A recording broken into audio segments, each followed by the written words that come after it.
Hey, hop, hop, hop, hop, hop, hop. Si tu tombes sur cette vidéo, ne zappe pas tout de suite parce que tu risques de passer à côté des fameuses punchlines de Jésus. Tu connais les punchlines de Jésus? Parce que Jésus ceci, Jésus cela, d'accord. Mais là, moi, je te parle des punchlines de Jésus. Donc reste quelques instants, tu vas voir, tu vas pas être déçu.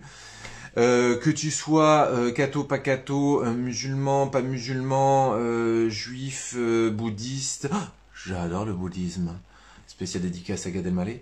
Ou tout ce que tu veux d'autre. Je suis sûr que ça peut t'intéresser. Non, franchement, parce que c'est des passages à sagesse.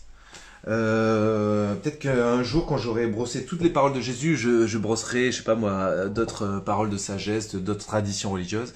Mais il y a tellement déjà à dire, à partager, à méditer sur les paroles de sagesse, de la sagesse incarnée qu'est Jésus, que déjà il y a de quoi faire avec ça. Ça va tout le monde? Oh, c'est gentil, il y a quelqu'un qui m'appelle mon petit Benjamin. Ça me va très bien. Ah, la Bulgarie est avec nous ce soir.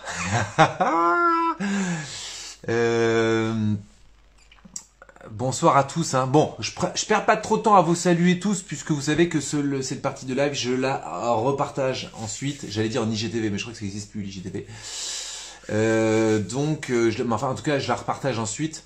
Et donc, l'idée, c'est de pas embêter les gens qui vont regarder les replays. Et là, je suis déjà en train de les embêter, quoi, en fait. Bon, allez, c'est parti. On y va? The Body. Alors je regarde un peu YouTube aussi, c'est cool, vous êtes quelques-uns. Alors oui, j'avais posé une question à Justine. Louvier, ouais c'est ça. On a parlé 5 minutes à la fin?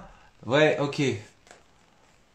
Depuis que vous êtes venu, je prie tous les soirs. Ah, c'est cool. Putain, c'est cool, si je peux servir à ça. Alors là, je suis trop fier. Au moins, j'aurais pas servi à quelque chose en passant quelques années de vie sur Terre. Sur des millions d'années d'humanité, j'aurais apporté ma petite pierre. Bon, est-ce que vous êtes bien assis? Parce que attention, la punchline de Jésus, ça fait ouh. C'est le coup de poing Shrek, donc ça réveille, ça secoue. Il faut être bien assis. Regardez, moi j'ai un super fauteuil. Alors je suis pas chez moi, hein. Je suis pas chez moi. Je suis pas, voilà. Parce que j'ai toujours des pare-feux qui m'empêchent de me connecter sur Instagram, Facebook et compagnie. Je vous raconte pas la 4G comme je suis en train de la tuer de mon forfait là. Et donc j'ai squat un endroit où je peux mettre et YouTube et Instagram. Donc j'espère que ça marche bien. C'est une première que je viens ici dans ce lieu d'amis à moi, des voisins à qui ils sont même pas là. Ils m'ont dit où je pouvais trouver la clé, tati tata. Adorable. Voilà, j'ai les codes du Wi-Fi. Votre connexion est instable, veuillez patienter. Ouais, voilà. Ouais, donc sur YouTube, la connexion n'est pas ouf non plus. Bon, bah, après, donc, hein, on est d'accord, c'est que c'est c'est l'ordre, quoi, voilà. Ah non, il faut pas dire ça, parce que sinon vous n'allez pas oser vous installer dans l'ordre, alors que l'ordre c'est très très bien, et que on vous donne bienvenue dans l'ordre, venez investir dans l'ordre, c'est un pays magnifique, il y a vraiment de quoi faire, et il est fait bon vivre, vraiment. Et il y en a qui disent qu'il pleut tout le temps, c'est pas vrai. Il pleut jamais plus de quelques, je sais pas moi, d'une heure d'affilée, quoi. À chaque fois, il y a des nuages, ça passe, il y a du vent, voilà. Donc, alors, je me souviens plus exactement où on s'est arrêté la dernière fois, mais enfin, j'essaie de me remémorer un peu, et là, je crois pouvoir repartir de bon pied. On est toujours dans le sermon sur la montagne de l'évangile de Matthieu, nous sommes au chapitre 6. Et bah ça y est, j'ai perdu. Non, c'est pas ça. Ah oui, voilà, c'est après les deux voies, des vrais disciples. Voilà.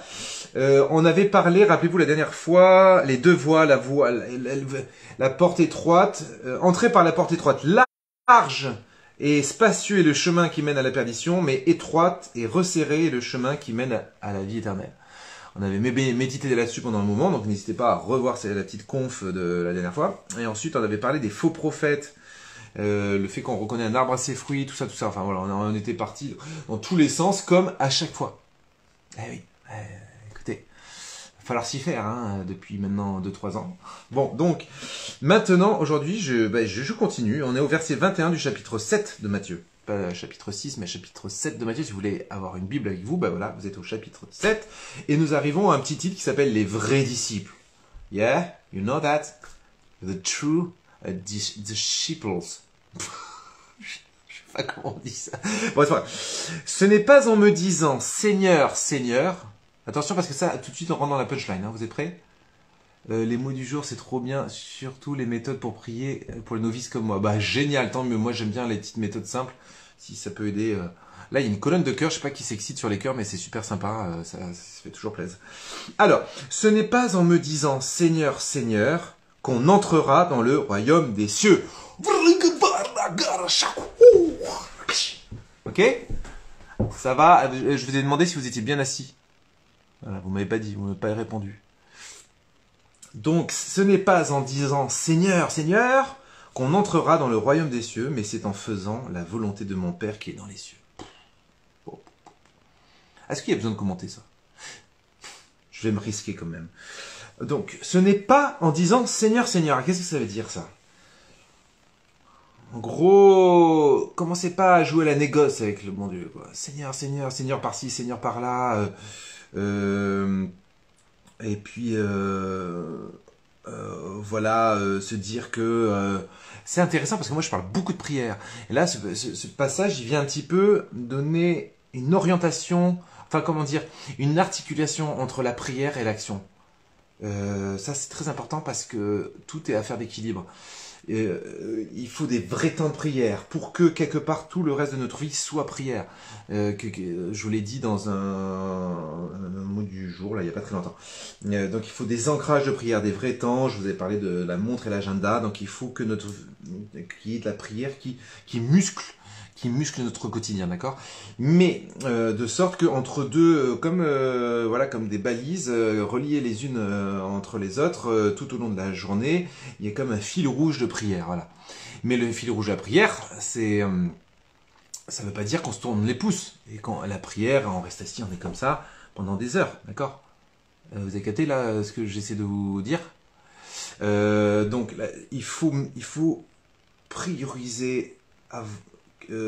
Cadré, organisé. Vous voyez, mais il faut même être très concret, notre vie de prière. D'accord. Mais attention, parce que c'est pas avec cette seule vie de prière et ces seules paroles de prière, peut-être même répétitives, et il n'y a pas de... On méprise pas la prière répétitive, mais il n'y a pas que ça, s'il n'y a pas les actes qui suivent, on est comme on marche que c'est comme si on marchait que sur un pied quoi. Voilà. Et là Jésus il est clair. Ce n'est pas en me disant Seigneur Seigneur qu'on entrera dans le royaume des cieux. Alors aussi vous savez souvent quand on dit Seigneur Seigneur c'est un peu comme le mendiant dans la rue qui dit Monsieur Monsieur Monsieur Monsieur Monsieur Monsieur il répète 10 fois Monsieur c'est pas parce qu'il répète 10 fois Monsieur que voilà, donc il sait souvent qu'il est dans la demande. On est dans la demande, dans la demande. C'est peut-être aussi ça l'idée à travers cette phrase de Jésus qui dit Seigneur, Seigneur, c'est-à-dire Seigneur, Seigneur, vas-y, fais-moi ceci, fais-moi cela, guéris ceci, guéris-moi de ceci, guéris-moi de cela, change ceci, change cela, permets que j'ai tel salaire, tel, je sais pas quoi. Moi, en fait, les 10 000 demandes qui peuvent nous passer par l'esprit. Jésus, à d'autres endroits, encourage à demander. Donc, il n'y a pas un problème en soi avec le fait de demander quelque chose à Dieu, d'accord? La prière d'intercession, c'est très beau. Mais il nous redit, c'est pas parce que tu passes des heures dans ta journée à dire Seigneur, Seigneur, que tu entreras pour autant dans le royaume des cieux. Amen ou pas amen? C'est quand même bon de te le redire. Pourquoi? Parce que sinon, on pourrait se dire, mais quand même... D'ailleurs, il y a une autre parabole, je ne sais plus à quel endroit, où Jésus il dit allez-vous-en loin de moi, vous qui commettez l'iniquité. Sous-entendu, je ne vous reconnais pas. Et les gens ils disent, mais pourtant on a prié, je sais pas quoi. Et ben, Jésus dit, je vous reconnais pas. Parce que Jésus nous reconnaîtra si si on accomplit la volonté de mon Père qui est dans les cieux. Alors ça, c'est un principe ultra important. C'est-à-dire que la prière, elle doit être étroitement liée au désir d'accomplir la volonté de Dieu. Donc elle est étroitement liée. La prière n'est jamais que de la pensée, en fait, ou de la théorie, ou du conceptuel. Vous comprenez? On n'est pas que dans un petit nuage mystique dans la prière. On doit vraiment trouver on doit vraiment trouver l'union entre cette prière qui est le point de jonction avec le ciel. Et en fait, la prière, c'est le point de jonction avec le ciel qui fait qu'on accomplit la volonté de Dieu. Est-ce que vous avez vu, je fais des gestes, hein. Attends, je mets la main en entier, sinon on va croire autre chose. Donc, non, vous comprenez, la prière, c'est... je sais pas, j'ai mon chargeur, là, vous voyez, mon téléphone charge. Vous branchez, la prière, vous vous branchez à l'énergie céleste. Mais c'est en vue d'agir. En fait, regardez, poursuivons la comparaison jusqu'au bout. Si vous n'êtes que dans le Seigneur, Seigneur, bah c'est comme si vous branchez tout le temps votre téléphone mais que vous n'en serviez jamais. À la rigueur, ce serait pas plus mal. Mais bon. Mais en tout cas, pour reprendre la comparaison, il faut se servir. Le téléphone est fait pour qu'on s'en serve, quoi. Et nous, notre être, notre corps, qui nous sommes, c'est fait pour qu'on s'en serve. Par contre, il faut le recharger, il faut le connecter. Okay. Peut-être que meilleure image encore, c'est la connexion Wi-Fi. Parce qu'on voit bien qu'un smartphone sans connexion Wi-Fi ou sans 4G, ok, bah ça fait, oui, bon, bah on peut regarder des photos qu'on a prises, on peut prendre des photos, ouais, d'accord. Mais à part ça, donc, eh ben, on ne sert pas à grand chose si on n'est pas connecté à la Wi-Fi du ciel. Amen ou pas amen? J'entends rien. J'entends rien parce que, en fait, vous êtes derrière vos écrans et voilà quoi. Si c'est pas malheureux, tous ces gens derrière leur écran. Et je n'y suis pour rien. Donc, Seigneur, Seigneur, ce n'est pas en me disant Seigneur, Seigneur qu'on entrera dans le royaume des cieux, mais c'est en faisant la volonté de mon Père qui est dans les cieux. Vous avez vu, cette phrase, elle est très précieuse, surtout pour les grands amoureux de Luisa Picaretta, parce que on pourrait dire que Luisa Picaretta, c'est une des dernières grandes mystiques de l'histoire de notre humanité. Enfin, c'est pas la dernière, mais c'est une des dernières, je dis, elle est assez récente. Et là, Jésus lui a apporté un enseignement particulièrement musclé sur cette question précise. Là, qu'on vient de lire. Hein, je rappelle que la mystique, c'est-à-dire Jésus qui apparaît à des gens, ou la Vierge Marie qui apparaît à des gens, des enfants et tout, et qui délivre des messages. D'ailleurs, j'aurais bien tenté de vous partager le message de Marie. Voilà, on verra après si vous êtes sage. Et donc, la mystique Luisa Picaretta, Jésus, lui apprend des choses, enfin lui apprend, si vous voulez, ouais, c'est ça que je voulais dire, c'est qu'il n'y a rien de nouveau par rapport à ce qu'il y a déjà dans l'évangile. La preuve, c'est que si on devait résumer le message de Jésus à Luisa Picaretta, c'est de vraiment vivre dans sa divine volonté. C'est vraiment d'être complètement focus, plus que focus. Parce que focus, c'est comme si on faisait un face-à-face avec la volonté. On peut dire que nous ne sommes pas invités à scruter une volonté extérieure, essayer de s'y conformer. Nous sommes invités à être agis. C'est-à-dire que nous sommes agis. C'est-à-dire que c'est pas tant moi qui agis que lui qui agit à travers moi. C'est ça la révolution, je dirais, de l'enseignement de Jésus à Luisa Picaretta. Enfin, c'est une révolution oui non, c'est-à-dire qu'en fait, c'est déjà quelque chose qu'on capte en creusant l'évangile et qu'on capte en lisant d'autres mystiques. Mais ce qui est intéressant dans le cas Luisa Picaretta, c'est que c'est vraiment particulièrement explicité avec vous voyez, c'est parce qu'en fait, le bon Dieu s'est dit au bout de 2000 ans, ils n'ont toujours pas capté que la seule chose qui compte sur Terre, c'est d'être totalement agi par la volonté de Dieu. C'est d'être en totale union avec la volonté divine. Vous me suivez là, ça va? Ouais, c'est compliqué. Hein. Non, mais écoutez, c'est très simple. C'est que il y a qui sait parfaitement ce qu'il y a de bon pour toi, pour moi, etc. Qui sait parfaitement qui je suis? Qui sait parfaitement comment potentialiser tout ce que je suis pour que je réalise pleinement ma vocation sur Terre?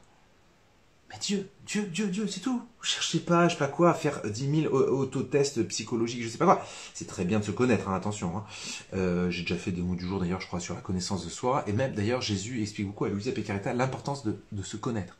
Parce qu'en fait, il dit, plus on se connaît, plus on réalise qu'on est justement misérable. On est certes unique au monde, on est des merveilles, mais on est misérable. Voilà. Et plus on a conscience de combien on est misérable, justement, plus on lâche prise. C'est ça, vous voyez, il y a deux choses quand on réalise combien on est misérable. Soit découragement, désespérance, vraiment, j'ai qu'une pauvre merde. Voilà. Soit, au contraire, on se dit, bon, ben, comme je ne suis que misère, eh ben, je suis totalement dépendant de Dieu. Je suis foutu sans Dieu. Je suis foutu de chez foutu, de chez foutu, de chez foutu, vous voyez, sans Dieu. Donc, alors c'est la raison que pour deux personnes qui réalisent combien elles sont misérables, il y en a une qui va s'en désoler et tourner en rond là-dessus, et il y en a une qui va s'en réjouir. C'est toujours la même chose, hein. Vous avez vu, je me répète un peu, mais je vous ai dit plusieurs fois, il me semble des étapes qui, en vieillissant, je vais peut-être en découvrir d'autres, mais en tout cas, je vois vraiment trois étapes, celle de reconnaître qu'on est misérable. C'est la première étape qui est pas si simple que ça, mine de rien, mais à la limite, ça va, c'est jouable pour tout un chacun. La deuxième étape, c'est pas seulement de reconnaître, mais d'accepter. C'est-à-dire d'arrêter de résister à cette vérité, quoi. D'accepter. Je suis misérable, point. Qu'est-ce que tu veux que je dise? Et la troisième réalité, c'est s'en réjouir, et de s'en réjouir parce que oui, c'est une bonne nouvelle d'être misérable. Donc tout ça pour dire, je reviens au sujet du fait que notre vocation, quand je vous dis qu'il s'agit de se laisser agir par la volonté de Dieu, d'accord, c'est une expression un peu compliquée. Je répète, il s'agit de se laisser agir par la volonté. En tout cas, moi, je le prends avec ces mots-là. Je dis pas que Jésus le dit comme ça, mais moi, j'essaie de vous le traduire comme ça. Et même en vous le traduisant comme ça, à mon avis, ça reste compliqué. Donc, je vais expliciter. Vous êtes prêts?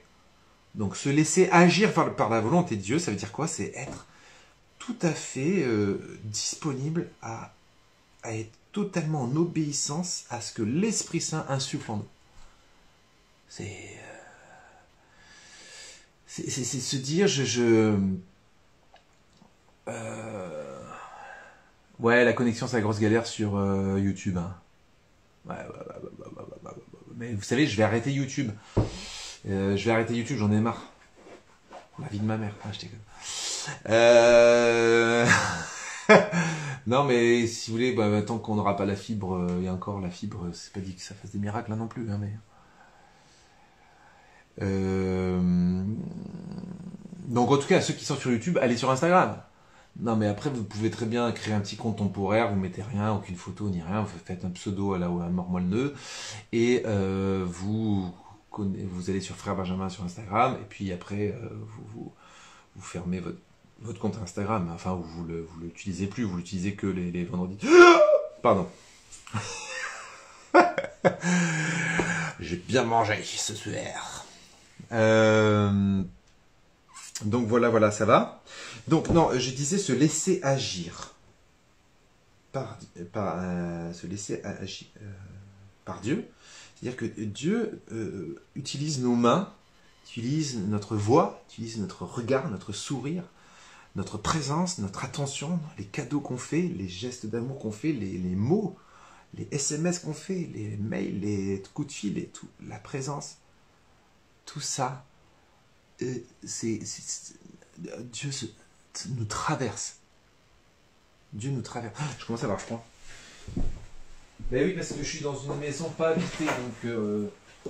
Non, je dis pas qu'il fait froid en Normandie, c'est pas ça la question. Mais quand même.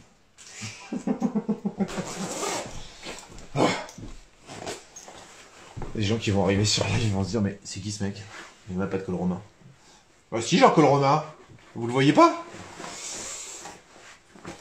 Rien n'est plus fermé que vos propres yeux, dit le proverbe persan. Ça va?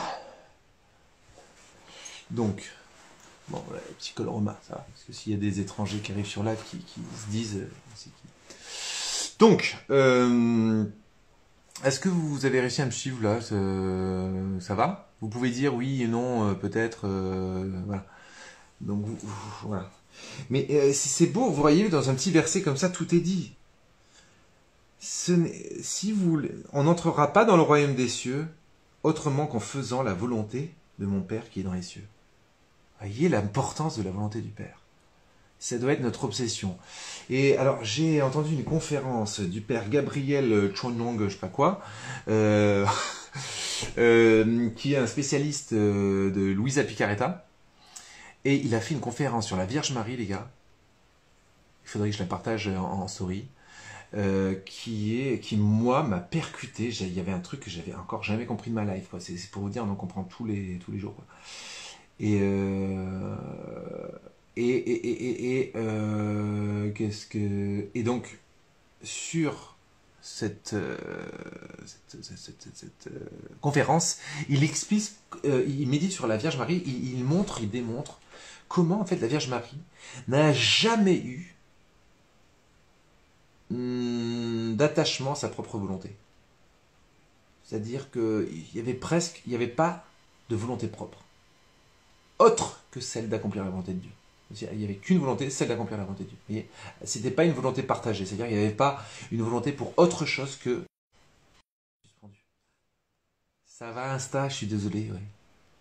Je vous confirme, le père Gabriel Marie Chonong. Ouais. Je vais l'épingler parce que s'il y en a qui sont intéressés, vous avez qu'à taper le nom. Toutes les topos qu'il fait, mais sont absolument géniales. Et j'ai eu la chance de le rencontrer cet été à Le mec plus humble, tu meurs. Donc, j'ai eu la chance de le rencontrer à Notre-Dame du Lot. Ces topos, ces conférences, vous voyez, j'ai épinglé. Hein, vous tapez père Gabriel Marie Chonong.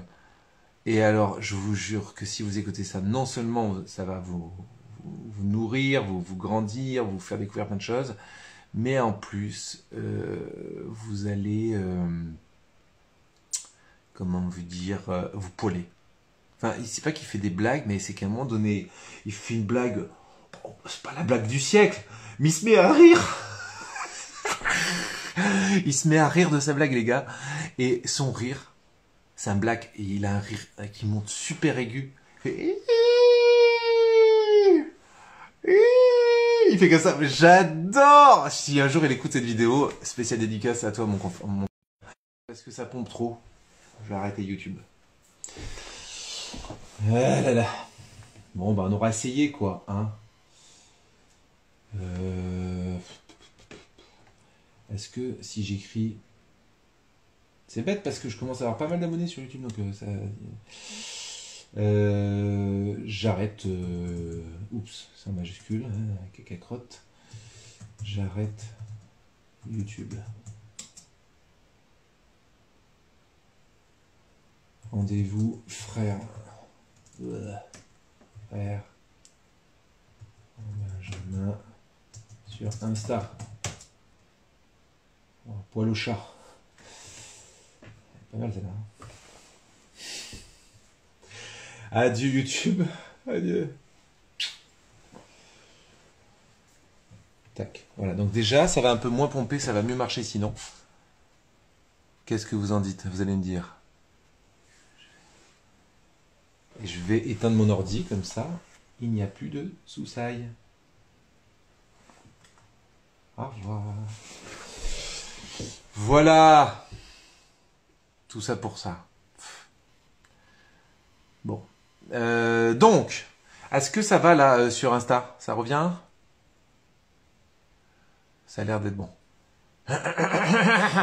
Donc, Père Gabriel Marie, que je kiffe, il explique comment la Vierge Marie est complètement dépouillée de sa propre volonté. En fait, si vous voulez, dans n'importe quelle situation de la vie, je sais pas, il faut mettre des couverts ou quoi, elle se pose pas la question de ce qu'elle a envie ou de ce qu'elle a pas envie. Elle se demande qu'est-ce qu'il y a besoin de faire, à quoi puis-je servir, comment réaliser la volonté de Dieu dans ma vie. C'est juste ça. Sa vie n'est que ça. C'est ça la sainteté, les gars. Vous n'avez pas envie d'être saint? Et moi, franchement, ça m'embouche un coin parce que moi, je trouve. Alors là, moi, je vous jure. Non, mais là, c'est. On est obligé de parler un peu de soi de temps en temps. Ben moi, je suis hyper attaché à ma volonté, mais un truc de dingue. Quand j'entends ça, je me dis ah mince. Ok, là, je suis dans la. Voilà quoi. Je finis pas la phrase, mais je suis dans la bip. Et je sais pas vous, mais voilà, je trouve qu'on est trop attaché à notre propre volonté et c'est ça qui nous pourrit la vie en fait. D'ailleurs, la plus grande cause de nos souffrances, c'est pas les événements extérieurs, c'est notre volonté. C'est que, regardez, quand il nous arrive une épreuve, ce qui nous fait le plus mal, c'est pas tant l'épreuve que notre refus, que notre résistance à l'épreuve. Que vous voyez, c'est notre volonté qui se révolte. Vous voyez ? Moi, je crois que ce qui rend le plus malheureux dans notre vie humaine, c'est la non-acceptation. C'est la résistance au réel.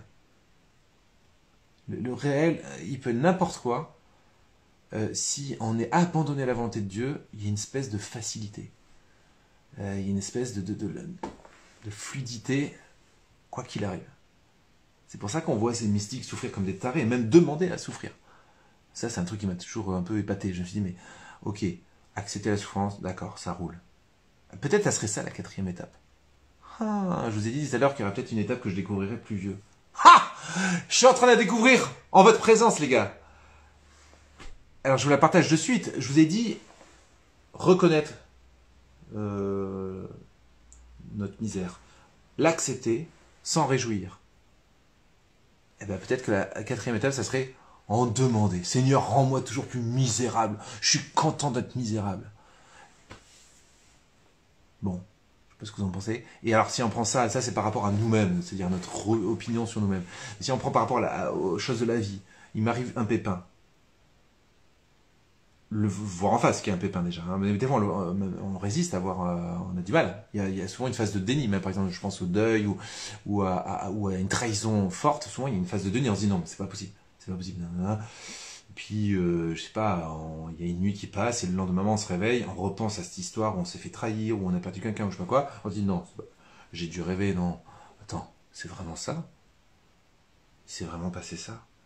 Voilà, donc on a comme des fois des résistances à la réalité, vous voyez. Donc il faut déjà accepter, ensuite reconnaître, ensuite accepter, et enfin se réjouir. Et donc non, pas enfin se réjouir, c'était l'étape que je disais jusqu'à présent, mais je me demande si quelque part c'est pas qu'on va te demander une nouvelle épreuve, mais on va dire au bon Dieu, mais si tu veux que je soude davantage pour le salut du monde, voilà, ça serait une étape vraiment je dirais assez avancée dans le cheminement de foi, quoi. Ah mince, je la passe pas.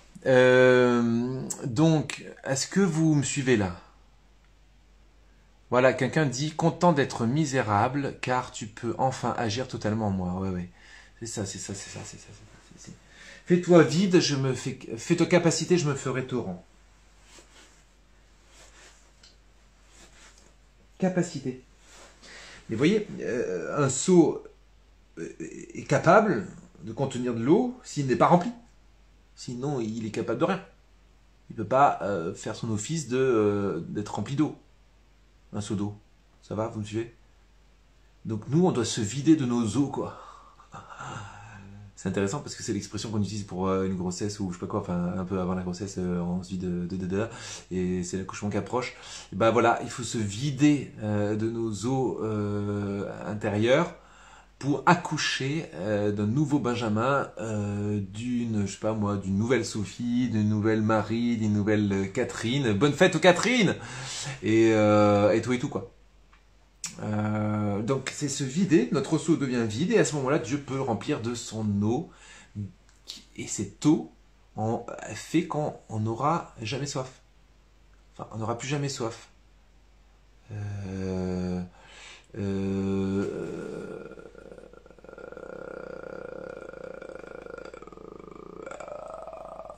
J'aime bien ce son.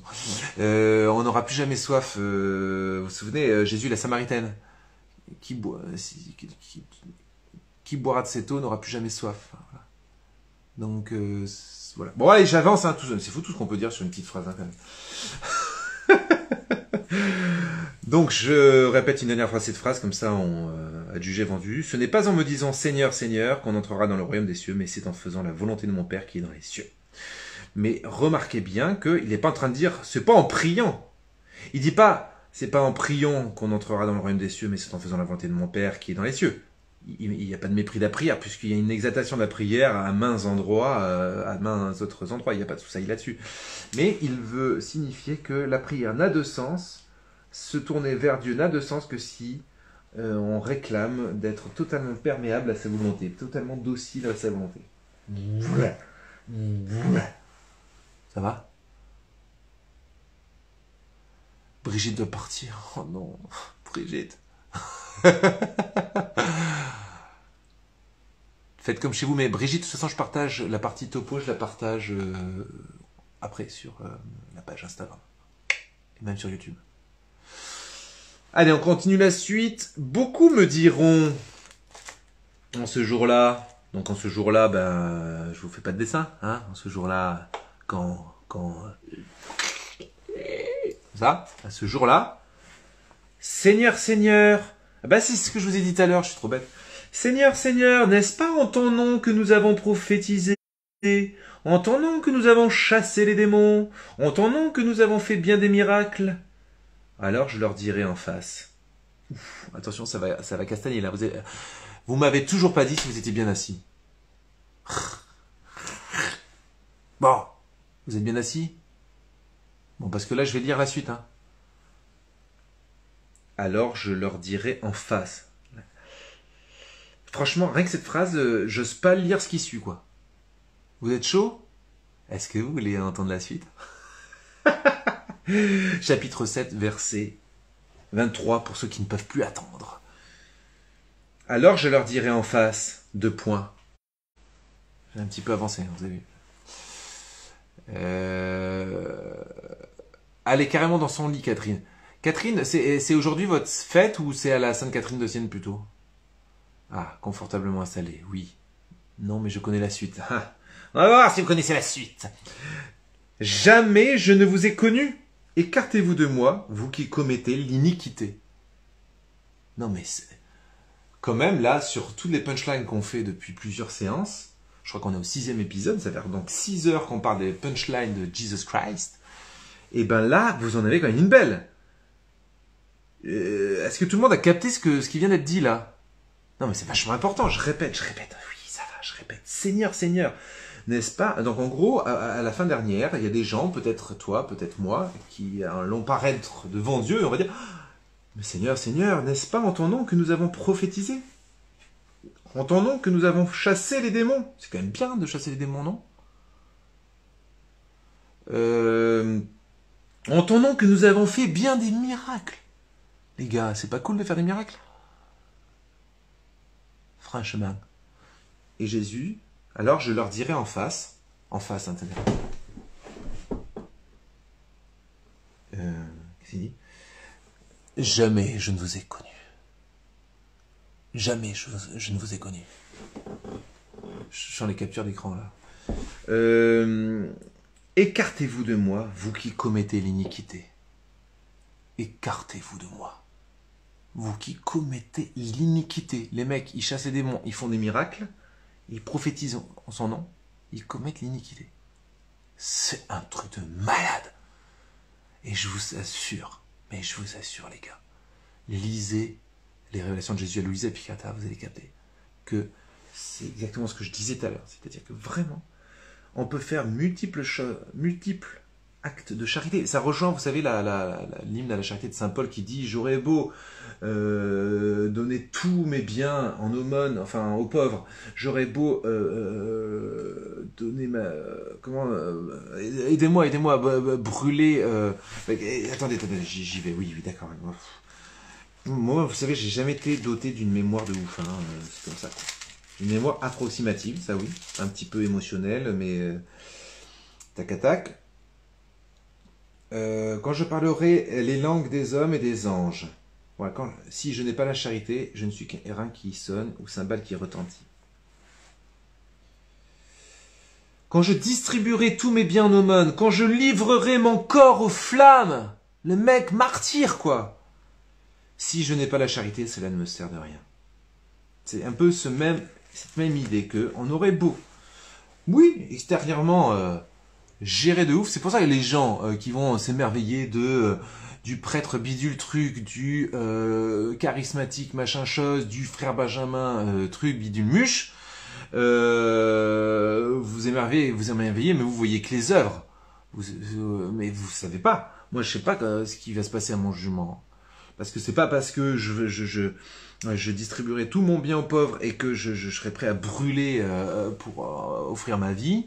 Enfin, je veux dire, offrir ma vie, je sais pas, mais enfin, et ben, si je suis pas vraiment dans l'amour, et donc, c'est ça la volonté de Dieu, hein, c'est la volonté de Dieu, c'est la mise en action de l'amour de Dieu. C'est pour ça que pour accomplir la volonté de Dieu, il faut être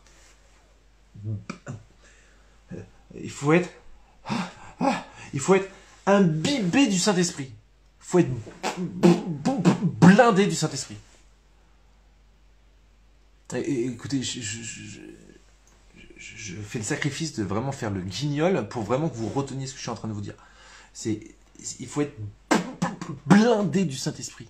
Voilà, parce que le Saint-Esprit, c'est l'amour de Dieu. C'est-à-dire que, quand je vous disais tout à l'heure que se laisser agir par la volonté de Dieu, c'est-à-dire se laisser mouvoir par le Saint-Esprit, Saint Séraphine de Sarov explique que la sainteté est l'acquisition du Saint-Esprit.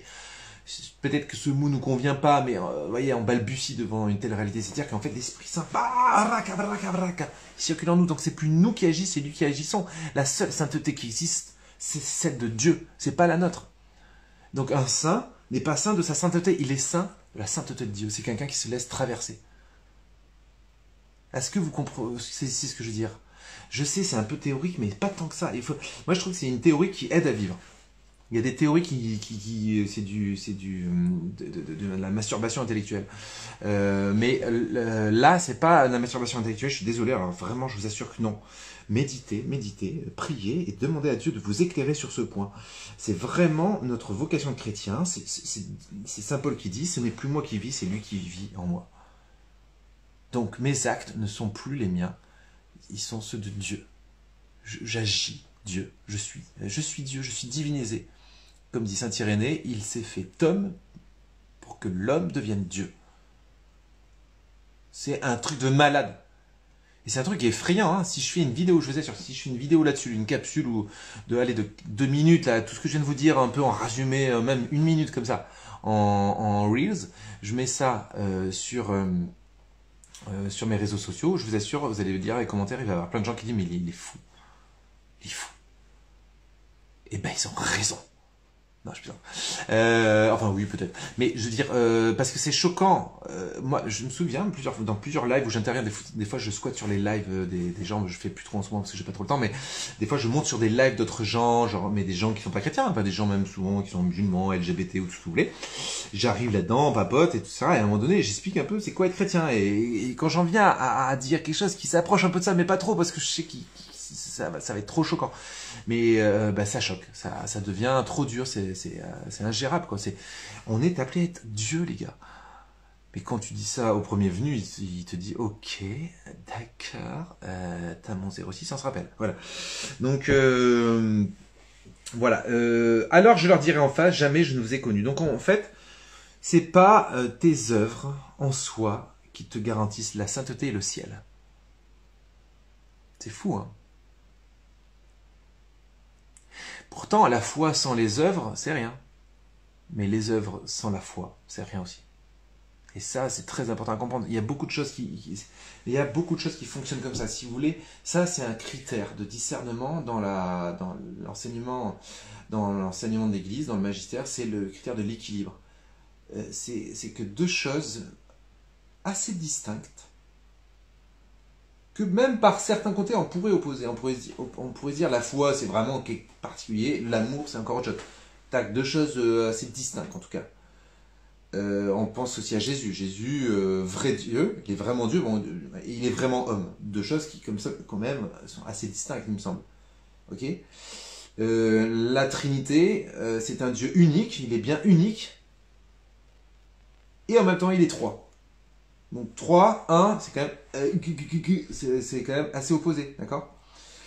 Non seulement c'est différent, mais c'est opposé, quoi.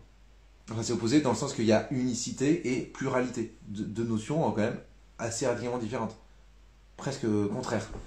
Et ben, dans la foi catholique, et je dis bien catholique, hein, parce que je sais pas si dans d'autres foi chrétiennes c'est aussi développé. Eh bien, tac, qu'est-ce que je disais? Eh bien, il faut tenir les deux, ensemble. Si vous tenez seulement que Jésus est Dieu, vous êtes dans l'hérésie. Si vous tenez seulement que Jésus est homme, vous êtes dans l'hérésie. L'hérésie, c'est-à-dire l'erreur, vraiment l'erreur grave, quoi. Si vous tenez que Dieu est seulement un, unique, monos, quoi, seul en lui-même, vous êtes dans l'hérésie. Et si vous tenez qu'il est trois personnes distinctes, différentes, donc trois dieux différents, vous êtes dans l'hérésie aussi. Non, c'est qu'un Dieu en trois personnes. Si vous tenez que la foi, alors ça il y a eu un débat d'ailleurs avec les protestants sur la foi, les œuvres. Voilà. Luther disait la foi seule. La foi seule. C'est ça, tout ce qui est solo. Hein.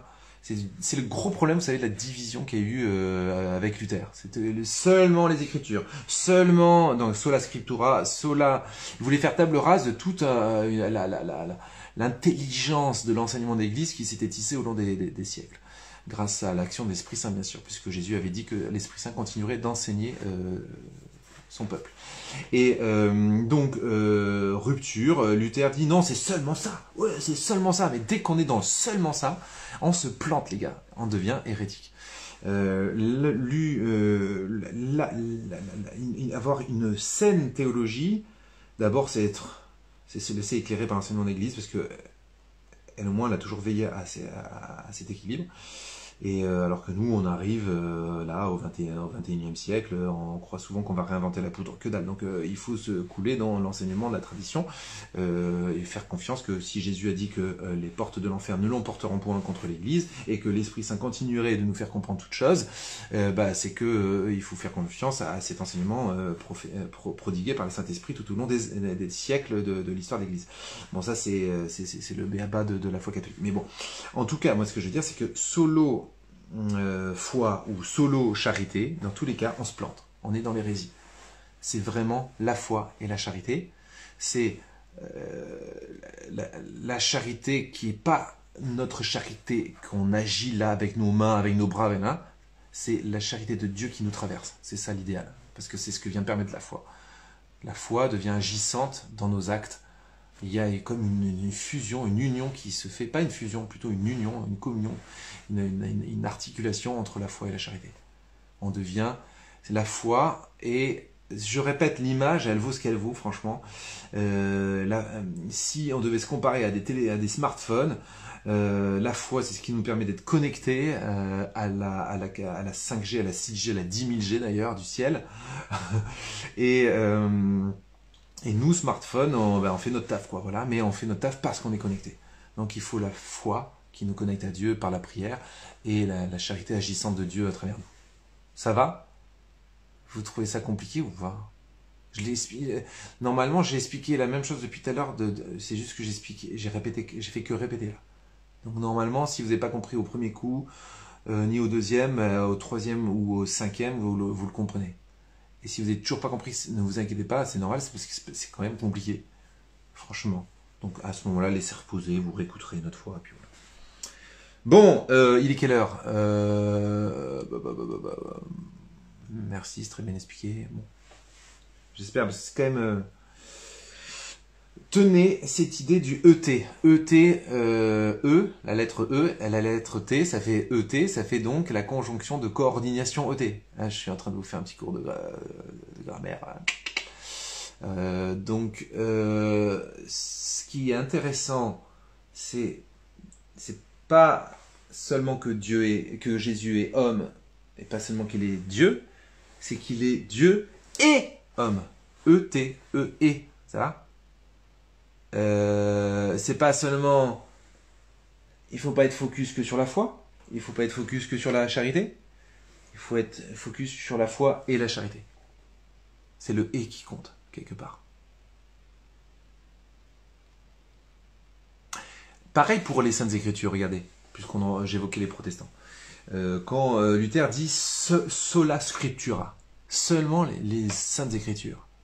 Enfin, je suis désolé, mais il se plante. Jamais qui que ce soit n'a dit que notre foi reposait seulement sur les Saintes Écritures. Les Saintes Écritures sont la construction, l'élaboration, l'inspiration de la tradition. Donc c'est pas seulement l'écriture, et c'est pas non plus, et c'est une erreur qu'il peut y avoir chez certains catholiques des fois, et c'est pas non plus seulement la tradition.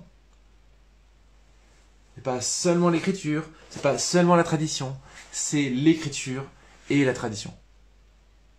En sachant que il y a une articulation particulière, c'est que la tradition est ce qui doit nous éclairer sur les écritures. Donc, ça serait peut-être à commenter un peu, voilà. Mais c'est pas grave, on va pas non plus rentrer dans des énormes subtilités théologiques. Ce que je veux juste que vous entendiez par là, c'est de retenir l'équilibre. L'équilibre. C'est ça. C'est intéressant, hein, ça. Regardez ce mouvement. Vous me voyez là? C'est ce mouvement de balancier, la marche, le rythme, la respiration, le positif, le négatif. Tout est une sorte d'alternance entre, voilà. Et il y a le Père, et il y a le Fils. Et le trait d'union entre le Père et le Fils, comment s'appelle-t-il? Le Saint-Esprit. Est-ce que vous suivez là par rapport à tout ce qu'on vient de dire avant, hein, le fameux ET, vous vous en souvenez? Le ET, de la conjonction de coordination. ET. Et vrai homme, et vrai Dieu, Jésus est. Jésus est vrai homme et vrai Dieu, d'accord? Dans notre Dieu, il y a le Père, le Fils. Non, il y a le Père et le Fils. Et le « et », quelque part, c'est l'Esprit Saint. Trait d'union entre le Père et le Fils. Explosion, centrale nucléaire d'amour. C'est l'amour du Père et du Fils qui jaillit de ce Père-Fils. Donc en fait, on a toujours quelque chose de ternaire en toute chose. Il y a un élément, il y a un autre élément, et il y a l'équilibre entre cet élément qui fait jaillir la richesse de sens. Ça va? C'est une mentalité, ça. C'est une mentalité parce que c'est une mentalité même scientifique. C'est-à-dire ça traverse tout le créé. Si vous regardez je ne vais pas trop me lancer dans des considérations scientifiques parce que je ne suis pas scientifique. Bon, j'ai fait comme tout le monde un peu de science, j'ai fait beaucoup de neurologie, mais comme j'ai une mauvaise mémoire, je sais que je suis approximatif dans mon vocabulaire, donc je balbutie un peu, mais c'est pas grave. J'ai quand même tenté simplement de vous dire que si vous analysez des atomes, il y a protons, donc il y a les pôles positifs, pôles négatifs et les neutrons, quoi. Il y a dans toute cellule, on voit aussi une articulation. On voit par exemple la circulation entre neurones. Il y a neurone machin, et c'est un neurone en soi ne sert à rien. L'autre neurone, pas plus que celui dont je viens de parler. Mais c'est tout la connexion qui va se faire entre neurones qui va créer la pensée, quoi. Donc voilà, c'est toujours la même histoire, des choses qui s'articulent. On peut aller dans l'infiniment petit, l'infiniment grand, ça parcourt tout le créé, en fait. C'est parce que il y a l'empreinte de Dieu dans la création. Donc en fait, il y a toujours ces notions d'un plus, d'un moins et d'un équilibre d'une osmose entre les deux. Ou d'un déséquilibre, justement, et quand il y a déséquilibre, il y a destruction. Intéressant, hein? Voilà, j'ai presque pas envie d'aller beaucoup plus loin, hein. C'est déjà important ce qu'on vient de dire, hein. Si vous avez d'autres exemples scientifiques, allez-y, parce que ça peut être rigolo, je trouve que ça nourrit notre... on pourrait terminer quand même sur la dernière phrase. C'est pas vraiment un punchline, mais je trouve ça sympa de dire ça. Ainsi, quiconque écoute ces paroles que je viens de dire et les met en pratique peut se comparer à un homme avisé qui a bâti sa maison sur le roc. La pluie est tombée, les torrents sont venus, les vents ont soufflé et se sont déchaînés dans cette... Mais c'est pas les trois petits cochons, hein, d'accord. Pourrait-on parler du début de l'avant? Oh, j'ai déjà fait un live avant-hier soir là-dessus. C'est une chaîne qui... Voilà. Ouais, si vous avez d'autres exemples scientifiques, ça peut être pas mal. Donc la maison sur le roc, la pluie est tombée, les torrents sont venus, les vents ont soufflé, se sont déchaînés contre cette maison et elle n'a pas croulé, c'est qu'elle avait été fondée sur le roc. Voyez, le roc de la volonté de Dieu, les gars. Et quiconque entend ces paroles que je viens de dire et ne les met pas en pratique peut se comparer à un homme insensé qui a bâti sa maison sur les sables. La pluie est tombée, les torrents sont venus, les vents ont soufflé, se sont rués sur cette maison et elle s'est écroulée, et grande a été sa ruine. Ça va? C'est pas mal de finir là-dessus. Alors, plutôt rock, plutôt sable. Bon, moi, j'avoue que je préfère le sable. Je dis pas pourquoi, mais... bon, si vous avez vu mes photos en Corse, je crois que vous aurez compris pourquoi je préfère le sable. Mais en tout cas, voilà, je trouve un super résumé là, après tout ce qu'on s'est dit sur les punchlines de Jésus. On va continuer sur les punchlines de Jésus les prochaines fois.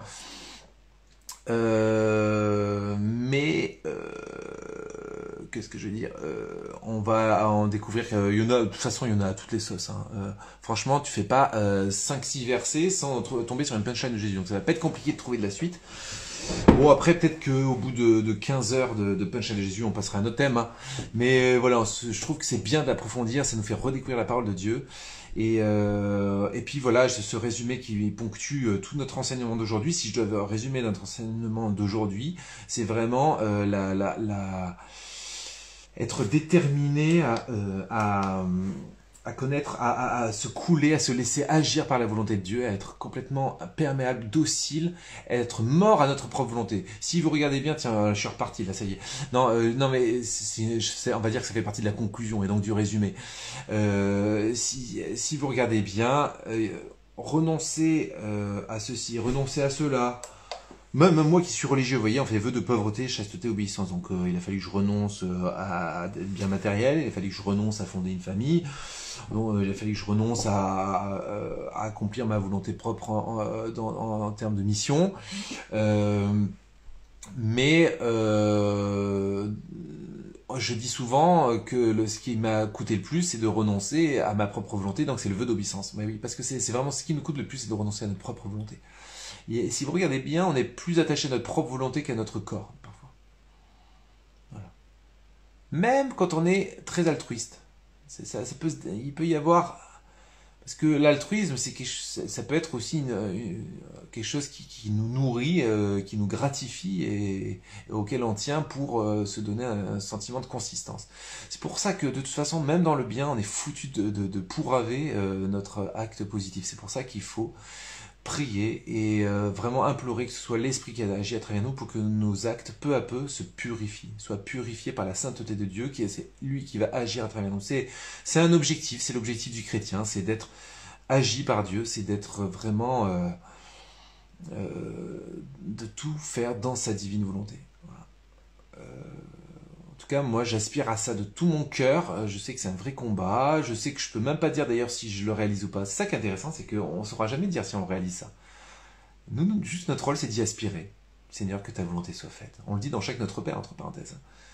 Donc voilà un peu notre job. Moi, je trouve ça sympa. Moi, je propose que ce soir, quand cette veillée de prière, justement, on demande à la Vierge Marie de nous aider à rentrer dans cette mentalité-là, d'abandon total à la divine volonté. Amen ou pas amen? Ha! Bon, qu'est-ce qu'on pourrait faire comme chambres? Je vais couper le live. Alors comme d'hab, c'est le moment où il y a le plus de monde, mais c'est pas grave. Je coupe le live pour pouvoir le partager en IGTV. Et on se rejoint là dans à peu près 2 minutes, le temps de partager le live.